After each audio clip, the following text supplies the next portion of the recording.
Hello, Friday people. It is still Friday, I hope. We're now up to chapter 11, Catching Creakers. Lucy and Norman lay very still, silently pretending to sleep as they listened out for the first signs of a creaker. Ella remained sitting on her spot on the floor, too scared to move and too scared to sleep. She just sat there, wishing for the sun to come up, for this scary, spooky night to be over. The perfect creaker bait. There was no way Lucy was going to fall asleep tonight, not with the risk of losing her dad's jacket to a bunch of creepy creatures from under her bed. As she stared at the inside of her wardrobe and her eyes adjusted to the dark, she began to see the things inside. Her second and third favourite pair of dungarees hanging overhead, her shoes piled in the corner, and then something else caught her eye. Some writing on the inside of the door. It was a chart measuring her height over the years. Of course, it was right there every time she opened the wardrobe, but it was one of those things she'd seen so often it had become invisible to her. Now that she had time to really look at it, she realised how amazing it was to see how small she'd once been and how much she'd grown. But as she studied it in the thin crack of light coming in through the silently open door, she realised what was special about it. Scribbled with a marker pen next to the chart was the word Lucy, and Lucy recognised her dad's handwriting, the distinctive way he wrote his Y's, with the extra loop in the tail. Her heart fluttered a little at seeing this piece of her dad that she'd forgotten was there. She couldn't remember when the chart had started. She squinted in the dim light and looked at the lowest marking on the chart, close to her feet. The words age 2 and 7 months were written there, in her mum's neat handwriting. As her name moved higher and higher up the door, and the ages next to it grew older, Lucy spotted something right near the top. There was some more writing, way up high, far too high to be Lucy's height. Carefully and quietly she stood up in the wardrobe to get a better look. As she got closer, she read the words, Mum, age 32. And a little further up was Dad, age 34. Lucy had a sudden, unexpected feeling. Her whole body felt warm and safe, like she was being hugged. Just seeing the words Mum and Dad written in her parents' handwriting brought back those feelings that only families can give each other. She felt comforted for a moment, snug in the wardrobe, as though somehow the grown-up, less world outside didn't exist. Like her family was back together again, the three of them right there in the wardrobe. A happy moment was interrupted by the chiming of the clock tower across Whiffington, announcing the hour. Must be getting late, thought Lucy. She counted the chimes.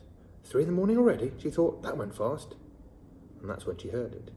Not a creak, but a yawn. It was Ella. Lucy peered out of the crack in the wardrobe door and saw Ella stretching sleepily before rubbing her tired eyes.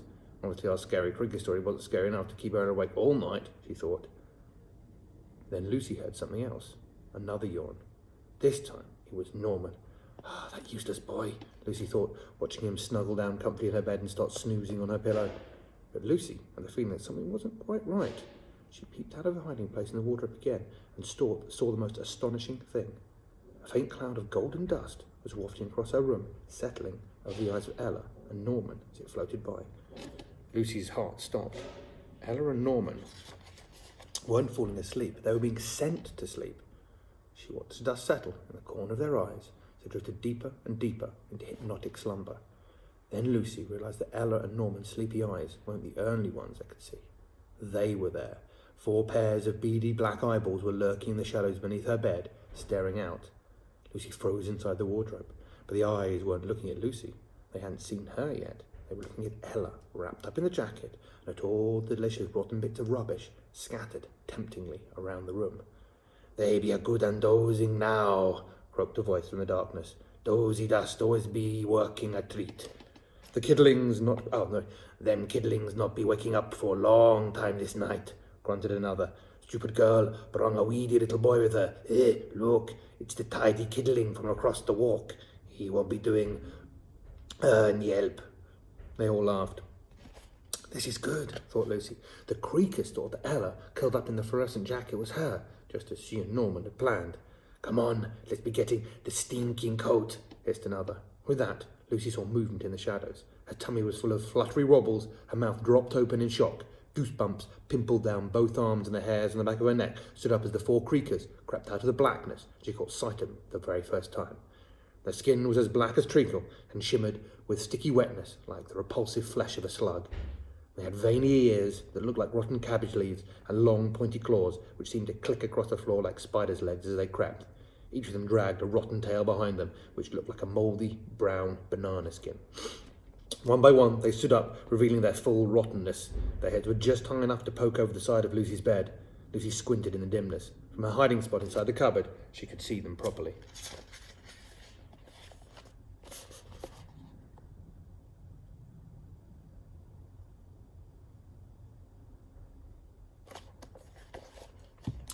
One of them was freckled with boils and pus-filled spots along its gangly arms.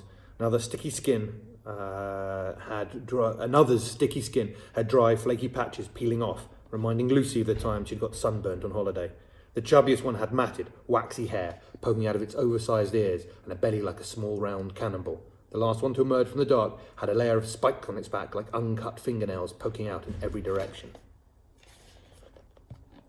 This one was their leader. Lucy could tell by the way the rest creaked out of his way as he crept along the wooden floorboards and into her room.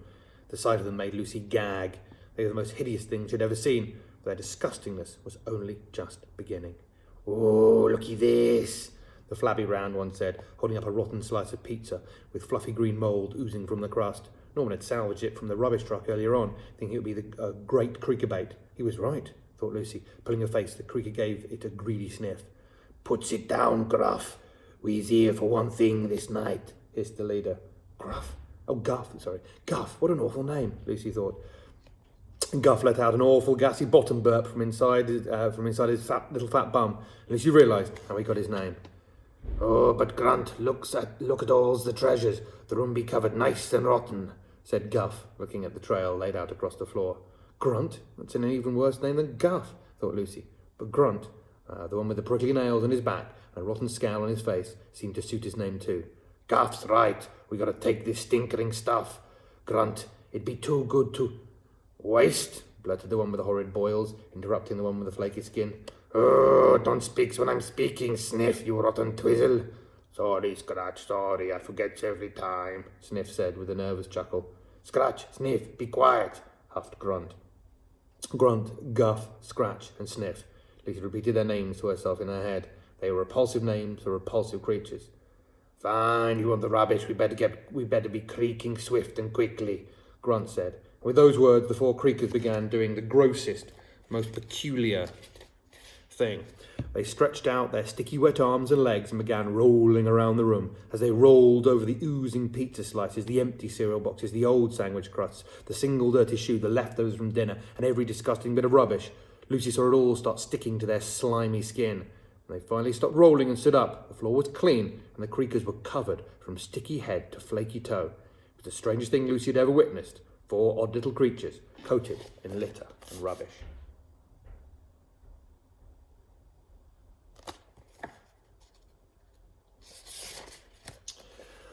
Grunt, Guff, Scratch and Sniff looked at each other and saw how completely covered they were in the mess. Then, one by one, they started laughing. Now, creakers don't laugh like you and I do. They come from a backwards world where right is wrong, where good is bad, where laughter sounds more like the wailing of a newborn baby. They howled for nearly 5 minutes, revelling in the splendid rottenness of their find, and, just as Lucy started to wonder if their laughter might wake Ella and Norman up, Sniff reached his oily black claw into a pouch tied around his neck, pulled out a pinch more of their golden dust. "Just to be safe," Sniff said, and he blew the dozy dust into the air, where it floated like crumbly magic into the corner of Ella and Norman's sleepy eyes once again. "No chances of them stopping us this time," Sniff added before snorting like a pig. Lucy's heart raced. The creakers didn't know she was hiding in the wardrobe, but if they did, they would surely use their magic sleeping dust on her too. Then she had an idea. In fact, the idea was dangling right over her head. Her swimming costume was on a hanger. Looped round the top of it were her swimming goggles. She quickly reached up, stretched them over her head, protecting her eyes from any stray crumbs of dozy dust. "Oh, now let's get a rotten jacket and be taking it back to the Warlab," hissed Grunt, creaking towards Ella. The 3 other creakers followed behind them, moving as a shadowy pack in the centre of the room, a dark glob of sliminess creeping up on Ella, who was there, slumped in a slumberous heap. They stretched out their claws, reaching for the grubby jacket, heading right towards a spot on the floor marked with a C. Or was it an L, sorry? With an L. It looks like a C. Looks like with an L. Right where Lucy wanted them. Chapter 12.